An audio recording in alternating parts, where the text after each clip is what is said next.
చేనేత కార్మికులకు పూర్వ వైభవం తీసుకురావడమే తమ ప్రభుత్వ లక్ష్యమని వెంకటగిరి శాసనసభ్యులు శ్రీ కురుగొండ్ల రామకృష్ణ స్పష్టం చేశారు. వెంకటగిరి పట్టణంలోని వ్యవసాయ మార్కెటింగ్ కమిటీ ప్రాంగణంలో Shri Poleramma small cluster development programme కింద మంజూరైన నిధులతో చేనేత స్టాండ్ మగ్గాలు ఇతర పరికరాలు పంపిణీ కార్యక్రమం ఘనంగా జరిగింది. ఈ కార్యక్రమానికి ఆయన ముఖ్య అతిథిగా హాజరై లబ్ధిదారులకు పరికరాలను అందజేశారు. ఈ క్లస్టర్ డెవలప్మెంట్ పథకం కింద 1,58,00,000 మంజూరయ్యాయి. మొత్తం 150 మంది లబ్ధిదారులను ఎంపిక చేయగా మొదటి విడతలో భాగంగా నేడు 43 మందికి మగ్గాలు ఇతర పరికరాలు పంపిణీ చేశారు.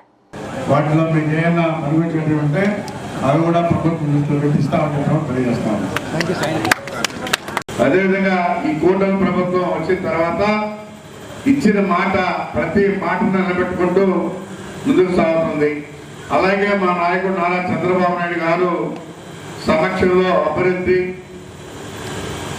సంక్షేమం రెండు కళ్ళుగా చూసుకుంటున్నారు.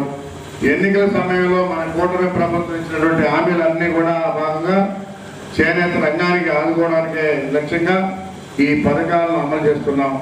చేనేత అంటేనే వెంకటగిరి ఒక ప్రత్యేకత గుర్తింపు ఉంది. ఆ గుర్తింపును కాపాడాల్సిన బాధ్యత మన అందరిపైన ఉంది.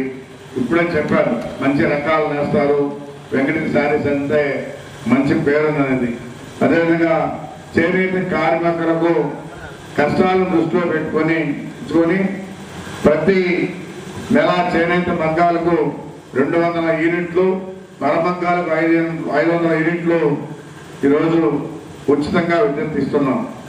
అదేవిధంగా దీనివల్ల ఉత్పత్తి వ్యయం తగ్గి మీ ఆర్థిక పరిస్థితి మెరుగుపడుతుందని ఆశిస్తున్నాను. నాణ్యమైన పట్టు మరియు నూలు సబ్సిడీ ధరకే అందించడం కూడా జరుగుతుంది. గతంలో తీసేసి ఉంటే మళ్ళా చెప్పి దాన్ని కూడా పెట్టించామని చెప్పని కూడా తెలియజేస్తాము. వస్త్రాలను తయారు చేసి మార్కెట్లో మంచి లాభాలు పొందడానికి మార్గం చూపిస్తున్నాము. మధ్యవర్తులు ప్రమేయం లేకుండా నేరుగా లబ్ధిదారులకే ఈ సదుపాయాలు అందేలా చూస్తున్నాం. ఇంకొకటి కూడా మనం ఈ మెయిన్ రోడ్లో మీరే ఒక షాపు తీసుకొని అన్ని రకాలు ఉండే విధంగా కూడా పెట్టి కూడా మంచిదే. కొత్త రకాలు ఉంటే అక్కడ అందరికీ తెలుస్తుంది. ఎందుకంటే అక్కడ చూస్తారు, తీసుకునేవాళ్ళు కూడా ఉంటారు. అది మీరు ఒక కమిటీ వేసుకొని దాని ద్వారా చేయాలని కూడా కోరుకుంటా ఉన్నాం.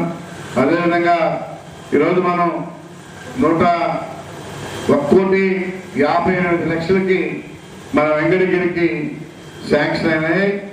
అది 150 మంది లబ్ధిదారులకే మరి పోలేరమ్మ స్మాల్ క్లస్టర్ డెవలప్మెంట్ ప్రోగ్రామ్ను ప్రారంభించాము.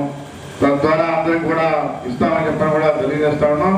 ఈరోజు మొదటి విడతగా 43 మందికి అందిస్తున్నాం. మరలా కూడా ఎంతమందికి అయితే పెట్టారో అందరికి కూడా ఇస్తాం. ఎందుకంటే ఆ లిస్టు కూడా తీసుకొని ఉన్నాం, పెట్టాం. ఇటీవలే మంత్రి గారు కూడా చెప్పారు, సౌతమ్మ కూడా చెప్పాను. ఆమె కూడా మనకి బాగా స్పందించి ఖచ్చితంగా చేద్దామని చెప్పండి. మీకు ఏమైనా ఉంటే నా దృష్టిలో పెట్టండి. ఖచ్చితంగా ప్రభుత్వం దృష్టిలో పెట్టి అవన్నీ కూడా తెచ్చిచ్చి మీ అందరినీ కూడా పేదరికం లేనటువంటి వాళ్ళగా చేయాలన్నదే ప్రభుత్వ ఉద్దేశం. కాబట్టి ఏదున్నా కానీ నా దృష్టిలో పెట్టాలని చెప్పని కూడా కోరుకుంటూ అన్ని రకాలుగా అందుకునే విధంగా కూడా సిద్ధంగా ఉంది. కాబట్టి మీ కుటుంబంలో ఒక పెద్ద బిడ్డగా నేను కూడా పనిచేయడానికి సిద్ధంగా ఉన్నానని చెప్పని కూడా తెలియజేస్తూ మీకు ఏ సమస్యలు ఉన్నా కానీ నా దృష్టిలో పెట్టండి, వాటిని ఖచ్చితంగా పరిష్కారం చేస్తానని చెప్పని కూడా తెలియజేస్తూ, ఎందుకంటే మీరు అందరూ వన్ సైడ్గా బ్రహ్మాండంగా చేశారు. కాబట్టి మీ మేలు ఎప్పుడు మర్చిపో. ముందు ఏదున్నా ప్రభుత్వం దృష్టిలో పెట్టి వెంకటగిరి ప్రజలకు చేయాల్సిన బాధ్యత నా మీద ఉంది. కాబట్టి ఖచ్చితంగా చేస్తానని చెప్పని కూడా తెలియజేస్తూ మీ అందరికీ పేరున ధన్యవాదాలు తెలియజేస్తూ సెలవు తీసుకుంటున్నాను. ఆ అబ్బాయి పెట్టుకున్నాడు, ఆ అబ్బాయి బ్యాంక్ ఎంప్లాయీ అయితే ఆ అబ్బాయి పెట్టి వాళ్ళ ఫాదర్ పేరు పెట్టి డిస్ప్లే చేస్తున్నారు. అవన్నీ కూడా చూడండి, మీరు చూసి మీకు ఏదైనా అవసరం అయితే. 18 ముందు ఒకసారి నేను ఇచ్చాను, మళ్ళా సెకండ్ టైం కూడా తెప్పిస్తే ఆ రోజు మన ప్రభుత్వం మారిందని చెప్పి ఆ వట్టునే సిల్లుం బట్టి పారేసే పరిస్థితి ఇచ్చారు. అంటే ఎంత కక్షలో దాన్ని బట్టే అర్థమవుతాం. ఉన్నటువంటి ఆ రోజు ఇచ్చుంటే అందరూ కూడా పేదవాళ్ళు వాడుకోవాలండేవాళ్ళు ఉపయోగించుకునేవాళ్ళు. అది ఇవ్వకుండా సిల్లుం బట్టి పారేసే పరిస్థితి ఇచ్చారు. ఈరోజు మంగళగిరిలో కూడా వేమర్ సోదరులు ఉన్నారు కాబట్టి అక్కడ లోకేష్ బాబు ఈరోజు ఎమ్మెల్యేగా కలిసి ఎడ్యుకేషన్ మినిస్టర్గా కూడా పనిచేస్తున్నారు.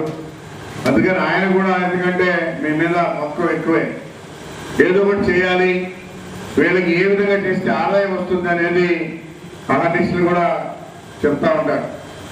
అన్ని రకాలుగా ఆదుకోవాలన్నది ఈ ప్రభుత్వం ముఖ్య ఉద్దేశం. గత ప్రభుత్వం అది కాదు, మన రాష్ట్రాన్ని కూడా పేదరికం లేని రాష్ట్రంగా చేయాలన్నదే మన ముఖ్యమంత్రి ఉద్దేశం.